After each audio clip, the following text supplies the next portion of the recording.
ஒரு பயங்கரமான காட்டுல மோசமான பசியோட ஒரு சிங்கம் வாழ்ந்துகிட்டு இருந்தது. எல்லா மிருகங்களும் அதை பார்த்து பயந்துச்சு. தான் சாப்பாட்டுக்காக பல மிருகங்களை அது கொன்னுடும். அதுங்க உயிர் தப்பிக்கணும்னா அதை தடுக்க ஏதாவது ஒரு வழி கண்டுபிடிச்சாகணும். அவங்களுக்குள்ள பேசி முடிவு பண்ணதுக்கு அப்புறம் சிங்கத்தை பார்க்க போனாங்க.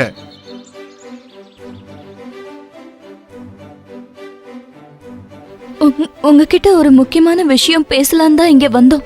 நீங்க தான் ராஜா. எல்லா ராஜாக்களுக்கும் பிரஜைகள் இருக்கணும்.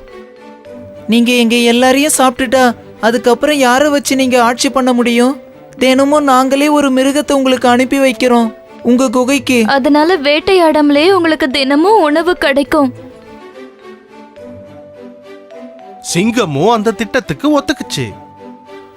சாப்பாடு கொடுக்காம போனா அத்தனை பேரையும் கொன்னுடுவேன்னு மிரட்டுச்சு. அன்னையிலிருந்து ஒவ்வொரு நாளும் ஒரு மிருகத்தை சிங்கத்தோட குகைக்கு அனுப்புனாங்க. இந்த திட்டம் நல்லா வேலை செஞ்சது. முயல் சிங்கம் கிட்ட போற வரைக்கும். குட்டி முயல் சிங்கத்துக்கிட்ட போற நிலைமை வந்தப்ப அது மற்றவங்களையும் தன்னைத்தானையும் காப்பாத்திக்கணும்னு நினைச்சது. அது ஒரு திட்டத்தை வகுத்துது. அது சிங்கத்துக்கிட்ட போச்சு. அதை பார்த்த உடனே சிங்கத்துக்கு கோபம் வந்தது.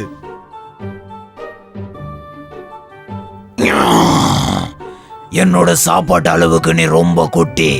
என்னை ஏமாத்துனதுக்கு எல்லா மிருகத்துக்கும் பாடம் கத்து கொடுக்க போறேன் பார். எல்லாத்தையும் சாகடிக்க போறேன். ஓ ராஜாவே, எங்களை தப்பா நினைக்காதீங்க. உங்களுக்காக இன்னைக்கு 6 முயல் அனுப்பப்பட்டது. ஆனா இன்னொரு சிங்கம் மீதி 5 சாப்பிட்டுருச்சு. இன்னொரு சிங்கமா? யார் அவன்? அவன் எங்க தங்கி இருக்கான்? அது ஒரு பெரிய சிங்கம். அது என்னையும் சாப்பிடணும்னு பார்த்தது. அப்ப நான் அதுகிட்ட உங்க சாப்பாடை கெடுத்தா நீங்க அதை சாப்பிடுவீங்கன்னு சொன்னேன். அந்த சிங்கம் ரொம்ப கோபமா இருந்ததுன்னு இந்த சிங்கத்துக்கிட்ட சொல்லுச்சு. அது மட்டும் இல்லாம அந்த சிங்கம் தான் காட்டுலயே ரொம்ப வீரமான சிங்கம்னு சொல்லுச்சு. காட்டுக்கே அதுதான் ராஜான்னு சொல்லுச்சு. அந்த சிங்கம் இந்த சிங்கத்தை பார்த்து காட்டுக்கு யார் ராஜான்னு காட்டுறேன்னு அந்த சிங்கம் சொன்னதா முயல் சொல்லுச்சு. அத கேட்ட உடனே இந்த சிங்கத்துக்கு கோபம் வந்தது.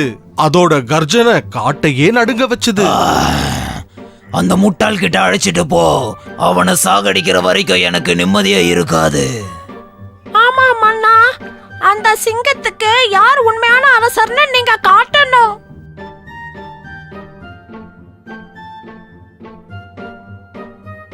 முயல் சிங்கத்தை காட்டுக்குள்ள கூட்டிட்டு போச்சு.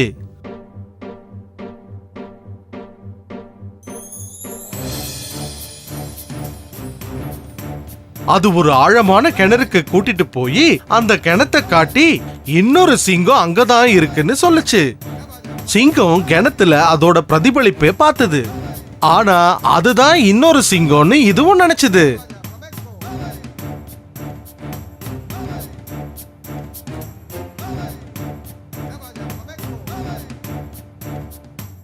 சிங்கத்துக்கு கோபம் வந்து அந்த இன்னொரு சிங்கத்தை அழிக்க கிணத்துக்குள்ள வேகமா குதிச்சிடுச்சு. அது குதிச்ச உடனே தண்ணியில வேகமா சத்தம் வந்தது. சிங்கமும் முழுகிடுச்சு. புத்திசாலி முயல் வீட்டுக்கு போய் நடந்த விஷயத்தை எல்லார்கிட்டயும் சொல்லிடுச்சு. காட்டுல இருந்த எல்லா மிருகங்களும் அவங்களுடைய பெரிய எதிரி செத்து போயிட்டதை நினைச்சு சந்தோஷப்பட்டாங்க. நீ ரொம்ப புத்திசாலியா நடந்துகிட்ட என் குட்டி நண்பா. ஆமா, நீ மறுபடியும் தைரியத்தை இந்த காட்டுக்குள்ள கொண்டு வந்துட்ட. ஓ,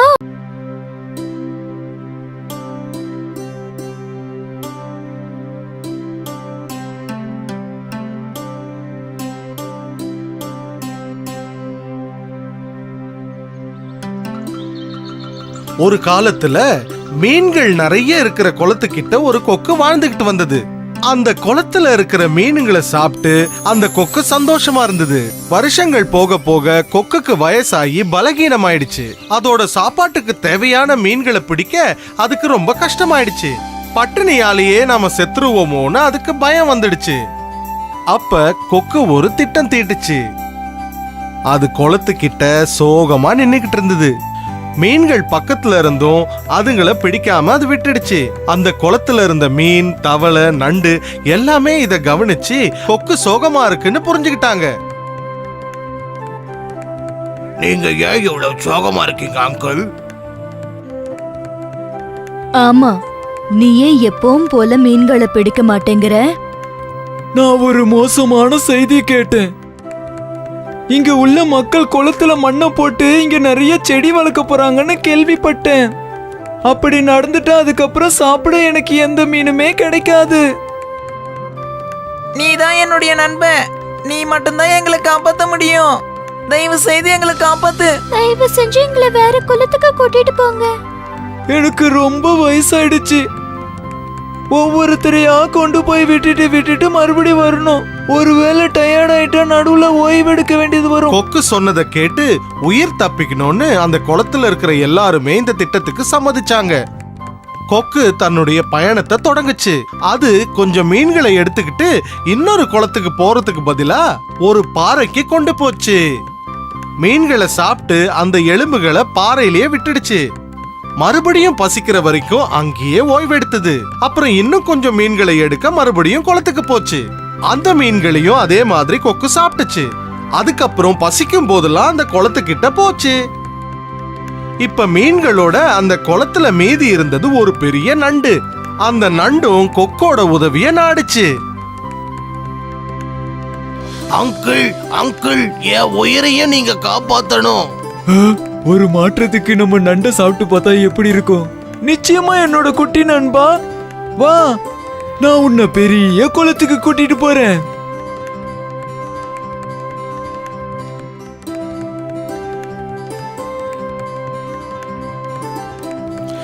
கொக்கு தன் ரெக்கைகளை விரிச்சு நண்டோட வானத்துல பறக்க ஆரம்பிச்சது. ஆனா நண்டு கீழே பார்த்தப்ப ஆழமான குளத்தையே அதால பார்க்க முடியல. எங்கேயுமே தண்ணி இல்ல. அங்கிள், நீங்க என்ன அழைச்சிட்டு போறேன்னு சொன்ன பெரிய குளம் எங்க அங்கிள்? நான் உன்னை சாப்பிட போறேன். அதே மாதிரிதான் மத்த மீன் எல்லாத்தையும் சாப்பிட்டேன். பயந்து போன நண்டு கீழே பார்த்தப்ப நிறைய மீன்களோட எலும்பு ஒரு பாறையில இருந்தது. நண்டு தன்னுடைய கொடுக்க பயன்படுத்தி கொக்கோட கழுத்தை வெட்டிடுச்சு. அது ஆழமா வெட்டினதால கொக்கு சீக்கிரமே செத்துடுச்சு. நண்டும் அதோட பழைய குளத்துக்கே திரும்பி போய் நடந்த விஷயத்த மத்த மீனுங்க கிட்ட சொல்லுச்சு. ரொம்ப நன்றி, நீ அந்த மோசமான கொக்கு கிட்ட இருந்து எங்களை காப்பாத்திட்ட. அன்னையிலிருந்து எல்லாருமே சந்தோஷமா வாழ ஆரம்பிச்சாங்க.